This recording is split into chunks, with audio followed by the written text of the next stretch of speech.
Hi കൂട്ടുകാരെ, എല്ലാവർക്കും നമസ്കാരം. ഇന്നെൻ്റെ കൂട്ടുകാർക്ക് വളരെ യൂസ്ഫുൾ ആയിട്ടുള്ള നല്ലൊരു വീഡിയോ ആയിട്ടാണ് ഞാൻ വന്നിട്ടുള്ളത്. നമ്മുടെ വീട്ടിൽ നമ്മൾ നിത്യവും തയ്യാറാക്കുന്ന ഒന്നാണ് ചായ. ഈ ഒരു ചായ തയ്യാറാക്കാനും വേണ്ടിയിട്ട് പാലില്ലാത്ത സമയങ്ങളിൽ നമ്മൾ ആശ്രയിക്കുന്നത് പാൽപ്പൊടിയാണ്. ഈ ഒരു പാൽപ്പൊടിയെ നമ്മൾ കടയിൽ നിന്നാണ് വാങ്ങിക്കുന്നത്. ഇനി ആരും കടയിൽ നിന്നൊന്നും വാങ്ങണ്ട, നമുക്ക് വളരെ സിമ്പിളായിട്ട് തന്നെ നമ്മുടെ വീട്ടിൽ വെച്ച് തയ്യാറാക്കാം. വീട്ടിൽ വെച്ച് തയ്യാറാക്കുന്ന പാൽപ്പൊടി വെച്ചിട്ട് ചായ തയ്യാറാക്കുമ്പോഴാണ് ഇതിന്റെ യഥാർത്ഥ രുചി നമുക്ക് അറിയാനും സാധിക്കുന്നത്. ഒരു മായവും കലർത്താതെ ശുദ്ധമായ പാൽപ്പൊടി ഇനി എല്ലാവർക്കും വീട്ടിൽ തയ്യാറാക്കാൻ പറ്റുന്നതാണ്. അപ്പോൾ എങ്ങനെയാണ് ഹോം മെയ്ഡ് പാൽപ്പൊടി വീട്ടുകളിൽ തയ്യാറാക്കി എടുക്കുന്നതെന്ന് നമുക്കൊന്ന് നോക്കാം. പാൽപ്പൊടി ഉണ്ടാക്കാനും വേണ്ടിയിട്ട് ആദ്യം തന്നെ ഒരു പാൻ അടുപ്പിലേക്ക് വെച്ചിട്ട് ഇതിലേക്ക് ഒരു 4 പാക്കറ്റ് പാലാണ് ഒഴിച്ചു കൊടുക്കുന്നത്. 4 പാക്കറ്റ് പാലെന്ന് പറഞ്ഞാൽ 2 ലിറ്റർ പാല്. ഇനി പാലൊന്ന് തിളച്ച് തുടങ്ങണം. അതിന് മുമ്പായിട്ട് പാലിനെ നല്ലതുപോലെ അടി ചേർത്തൊന്ന് ഇളക്കിയും കൂടെ കൊടുക്കണം. ഒരു 10 മിനിറ്റ് കഴിഞ്ഞപ്പോൾ നമ്മുടെ പാലൊന്ന് ചൂടായൊക്കെ തുടങ്ങിയിട്ടുണ്ട്. ഇനി നമുക്ക് ഫ്ലെയിം സിമ്മിലേക്ക് വെച്ച് കൊടുക്കണം, അല്ലെങ്കിൽ നമ്മുടെ പാല് തിളച്ച് തൂവിപ്പോവാനൊക്കെ സാധ്യതയുണ്ട്. ഇപ്പോൾ നമ്മുടെ പാല് നല്ലതുപോലെ തിളച്ചൊക്കെ തുടങ്ങിയിട്ടുണ്ട്. ഇനി ചെറിയ തീയിൽ വെച്ച് കൊടുത്ത് തന്നെ ഇതിനെ നല്ലപോലെ വറ്റിച്ചെടുക്കണം. പാല് നല്ലതുപോലെ വറ്റി കുറുകി പാകായി വരുന്നത് വരെ നമുക്ക് ഇതുപോലെ ഇടയ്ക്കിടയ്ക്ക് ഇളക്കി തന്നെ തിളപ്പിച്ചെടുക്കണം. പാൽപ്പൊടി ഉണ്ടാക്കുന്നതിനായിട്ട് പാത്രം എടുക്കുമ്പോൾ ഇതുപോലെ നോൺ സ്റ്റിക്ക് പാൻ എടുക്കുന്നതാണ് ഏറ്റവും നല്ലത്. അല്ലെങ്കിൽ പെട്ടെന്ന് തന്നെ അടിയിലൊക്കെ പിടിക്കാൻ വളരെ സാധ്യത കൂടുതലാണ്. പാൽ ഇതുപോലെ ഒന്ന് കട്ടിയായി തുടങ്ങിയാൽ നമുക്കിതിലേക്ക് മധുരത്തിനായിട്ടുള്ള പഞ്ചസാര കൂടെ ചേർക്കണം. ഞാനിവിടെ അരക്കപ്പ് അളവിലാണ് പഞ്ചസാര ചേർക്കുന്നത്. പഞ്ചസാരയും കൂടി ചേർത്ത് നല്ലതുപോലെ ഇളക്കി കഴിഞ്ഞപ്പോൾ ഒരു 10 മിനിറ്റ് കൊണ്ട് തന്നെ നമ്മുടെ പാല് ഇതുപോലെ ഒന്ന് കട്ടിയായൊക്കെ തുടങ്ങിയിട്ടുണ്ട്. ഈ ഒരു പാകമാകുമ്പോഴേക്കും നമുക്ക് നല്ല ശ്രദ്ധ കൊടുത്തു വേണം ഇതിനെ ഒന്ന് ഇളക്കിയെടുക്കാനായിട്ടും. ഇപ്പോൾ നമ്മുടെ പാല് ഇതേ ഒരു രീതിയിലേക്ക് മാറി കിട്ടിയിട്ടുണ്ട്. ഈ ഒരു പാകം വരെയും ഞാൻ കൈയെടുക്കാതെ തന്നെയാണ് ഇളക്കി കൊടുത്തുകൊണ്ടിരിക്കുന്നത്. അല്ലെങ്കിൽ നമ്മുടെ പാല് അടിയിലൊക്കെ പിടിച്ച് കരിഞ്ഞു പിടിക്കാനൊക്കെ സാധ്യതയുണ്ട്. കടകളിൽ നിന്നും വാങ്ങിക്കുന്ന പാൽപ്പൊടിയേക്കാളും ടേസ്റ്റ് നമ്മുടെ വീടുകളിൽ നമ്മൾ ഉണ്ടാക്കുന്ന പൊടിയാണ്. പാലിനെ വറ്റിച്ച് ഇതുപോലെ ഒന്ന് കട്ടിയാക്കി എടുക്കാനായിട്ട് കുറച്ച് സമയം നമുക്ക് ആവശ്യമാണ്. ഇതേപോലെ നമ്മൾ ചെയ്തെടുക്കുമ്പോഴാണ് നമ്മുടെ പാൽപ്പൊടിയുടെ ടേസ്റ്റ് നമുക്ക് കറക്റ്റായിട്ട് അറിയാൻ സാധിക്കുന്നതും. ഈ ഒരു സമയം കൊണ്ട് തന്നെ നമ്മുടെ പാൽപ്പൊടി ഇതേ ഒരു രീതിയിലേക്ക് കട്ടിയായി തുടങ്ങിയിട്ടുണ്ട്. നമുക്ക് ഇത്രയൊന്നും കട്ടിയായാൽ പോരാ, നമുക്ക് നല്ലതുപോലെ ഉരുണ്ട് വരുന്ന പാകമായി കിട്ടണം.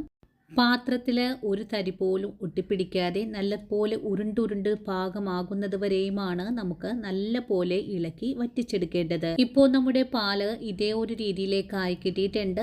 ഒന്നും കൂടെ പാകമായി വരുമ്പോൾ നമുക്ക് ഫ്ലെയിം ഓഫ് ചെയ്ത് കൊടുക്കാവുന്നതാണ്. ഒരു പാലിനെ ഇതേ ഒരു രീതിയിൽ കട്ടിയാക്കി എടുക്കാനായിട്ട് നമുക്കൊരു 2 മണിക്കൂർ സമയം ആവശ്യമാണ്. ഇനിയിപ്പോൾ പാത്രത്തിൽ നിന്നും പാല് വിട്ട് വന്നിട്ടുണ്ട്. ഇനി ഫ്ലെയിം ഓഫ് ചെയ്ത് കൊടുക്കാം. അതിനുശേഷം ഇതുപോലെ ഒരു സ്റ്റീൽ പ്ലേറ്റ് എടുത്ത് വെച്ചിട്ട് കുറേശ്ശെ പാലിനെ ഞാനിതുപോലെ ഒന്ന് നുള്ളി ഇട്ട് കൊടുക്കുവാണ്. ഇങ്ങനെ ചെയ്യുന്നത് നമ്മുടെ പാൽ കഷ്ണങ്ങളെല്ലാം നല്ലതുപോലെ ഉണങ്ങിയെടുക്കുന്നതിനായിട്ടാണ്. ഞാനിവിടെ വെയിലത്ത് വെച്ചിട്ടാണ് ഉണക്കിയെടുക്കാൻ പോകുന്നത്. നിങ്ങളുടെ വീട്ടിൽ ഓവനൊക്കെ ഉണ്ടെങ്കിൽ ഒരു പ്ലേറ്റിലേക്കൊന്ന് നിരത്തി ഓവനിൽ വെച്ച് സെറ്റ് ചെയ്ത് ഇതിനെ ഉണക്കിയെടുക്കാവുന്നതുമാണ്. ഈ ഒരു കാലാവസ്ഥയിൽ നല്ല വെയിലുണ്ട്. അതുകൊണ്ട് നമുക്ക് ഒരു 2 ദിവസം കൊണ്ട് തന്നെ നമുക്കിതിനെ ഉണക്കിയെടുക്കാനും സാധിക്കും. ഒരു 3 ദിവസം കൊണ്ടാണ് നമുക്ക് ഈ ഒരു പാലിനെ ഇതുപോലെ ഒന്ന് ഉണക്കിയെടുക്കാൻ സാധിച്ചിട്ടുള്ളത്. പാലിനെ ഉണക്കിയെടുക്കുമ്പോൾ നല്ല ഡ്രൈ ആക്കി തന്നെ നമുക്ക് ഉണക്കിയെടുക്കേണ്ടതാണ്. അല്ലെങ്കിൽ ഇതിനെ പൊടിച്ചെടുക്കാനായിട്ട് കുറച്ച് തന്നെ ബുദ്ധിമുട്ടാകും. നമ്മുടെ പാൽ കഷ്ണങ്ങൾ നല്ലതുപോലെ ഉണങ്ങി കിട്ടിയിട്ടുണ്ട്. ഓവനിൽ വെച്ച് നല്ലതുപോലെ ഒന്ന് ഡ്രൈ ആക്കിയതിന് ശേഷം വെയിലത്ത് വെച്ച് ഉണക്കുവാണെങ്കിൽ പെട്ടെന്ന് തന്നെ ഇതിനെ ഉണക്കിയെടുക്കാനും സാധിക്കും. ഇനിയിപ്പോൾ നമുക്കിതിനെ ഒന്ന് പൊടിച്ചെടുക്കണം. ഇതിനായിട്ടൊരു മിക്സിയുടെ ജാറിലേക്കാണ് മാറ്റുന്നത്. മിക്സിയുടെ ജാറിലേക്ക് മാറ്റിക്കഴിഞ്ഞാൽ നമുക്കൊരു 2 തവണ കൊണ്ട് ഇതിനെ പൊടിച്ചെടുക്കാം. പൊടിച്ചെടുക്കുമ്പോൾ അരക്കപ്പ് പഞ്ചസാര കൂടി ചേർത്ത് പൊടിച്ചാൽ പെട്ടെന്ന് തന്നെ നമുക്കിതിനെ പൊടിച്ചെടുക്കാനും സാധിക്കും. 2 തവണ കൊണ്ട് പഞ്ചസാര ചേർത്ത് തന്നെയാണ് ഞാനിവിടെ പൊടിച്ചെടുത്തിട്ടുള്ളത്. നമുക്ക് ഇത്രയും അളവിൽ തന്നെ പാൽപ്പൊടിയെ ഇവിടെ കിട്ടിയിട്ടുണ്ട്. നല്ല കളറൊക്കെ ഉണ്ട് കേട്ടോ. നമ്മൾ കടകളിൽ നിന്നും വാങ്ങിക്കുന്ന അതേ ഒരു രീതിയിൽ തന്നെയാണ് ഇവിടെ കിട്ടിയിട്ടുള്ളത്. പാൽപ്പൊടി തയ്യാറാക്കാനായിട്ട് പാലിനെ വറ്റിച്ചെടുക്കുന്ന താമസം മാത്രമേ ഉള്ളൂ. പൊടിച്ചെടുക്കാനൊന്നും ഒരു ബുദ്ധിമുട്ടുമില്ല. അത് നല്ല പോലെ തന്നെ പൊടിഞ്ഞു കിട്ടിയിട്ടുമുണ്ട്. നമുക്കൊരു ചായ കൂടി തയ്യാറാക്കുന്നത് എങ്ങനെയാണെന്ന് നോക്കാം. ഇതിനായിട്ട് ഞാനിവിടെ 4 ഗ്ലാസ് അളവാണ് ചായ തയ്യാറാക്കാൻ പോകുന്നത്. ഇതിനായിട്ടൊരു 4 സ്പൂൺ അളവിൽ തന്നെ പാൽപ്പൊടിയും ഇതേ ഒരു പാത്രത്തിലേക്ക് ഇട്ട് കൊടുക്കുന്നുണ്ട്. ഇനി നല്ലതുപോലെ വെട്ടിത്തിളയ്ക്കുന്ന കട്ടൻ ചായയാണ് ഞാനിതിലേക്കൊന്ന് ഒഴിച്ചു കൊടുക്കുന്നത്.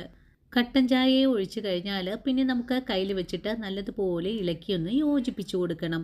ഈ ഒരു സമയം കൊണ്ട് തന്നെ നമ്മുടെ ചായ ഇവിടെ റെഡിയാണ്. നല്ല കളറിലും നല്ല കട്ടിയായിട്ടൊക്കെ തന്നെയാണ് നമ്മുടെ ഈ ചായയെ നമുക്ക് തയ്യാറാക്കാൻ സാധിച്ചിട്ടുള്ളത്.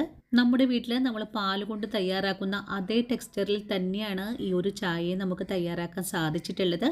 അപ്പോൾ ഇന്നത്തെ നമ്മുടെ വീഡിയോ എൻ്റെ കൂട്ടുകാർക്ക് വളരെ യൂസ്ഫുള്ളാണ്. വീഡിയോ കണ്ട എല്ലാവരും ഒന്ന് ട്രൈ ചെയ്ത് നോക്കണം. ഈ ഒരു ചായയെ കുടിക്കാനും വളരെ സ്വാദാണ്. എല്ലാവർക്കും ഇഷ്ടപ്പെടുന്ന നല്ല സ്വാദാണ്. തീർച്ചയായിട്ടും എൻ്റെ കൂട്ടുകാർ ഒരുപോലെ തന്നെ ട്രൈ ചെയ്ത് നോക്കണം. ട്രൈ ചെയ്ത് നോക്കുമ്പോൾ നിങ്ങൾക്ക് ഇഷ്ടപ്പെടുവാണെങ്കിൽ നിങ്ങൾക്ക് കിട്ടിയ അറിവിനെ നിങ്ങളുടെ കൂട്ടുകാരിലേക്കൊന്ന് ഷെയർ ചെയ്ത് കൊടുക്കാനും വീഡിയോയെക്കുറിച്ചുള്ള അഭിപ്രായങ്ങളെല്ലാം കമൻസ് ആയിട്ട് അറിയിക്കാനും മറന്നു പോകരുത്. നിങ്ങൾ തരുന്ന ഓരോ കമൻറ്റിലൂടെയുമാണ് നമ്മുടെ ചാനൽ പുതിയ ആളുകളിലേക്കും എത്തപ്പെടുന്നതും. അതുപോലെ വീഡിയോ കണ്ടുകൊണ്ടിരിക്കുമ്പോൾ നിങ്ങൾക്ക് ഇഷ്ടപ്പെടുവാണെങ്കിൽ നിങ്ങളുടെ വിലയേറിയ ലൈക്കുകൾ കൂടി തന്ന ചേച്ചിയെ സപ്പോർട്ട് ചെയ്യണേ കൂട്ടുകാരെ. ഇനിയും നിങ്ങൾക്ക് വേണ്ടിയിട്ട് നല്ല നല്ല വീഡിയോസൊക്കെ ആയിട്ട് ഞാൻ നാളെയും ഓടിയെത്തുന്നതാണ്.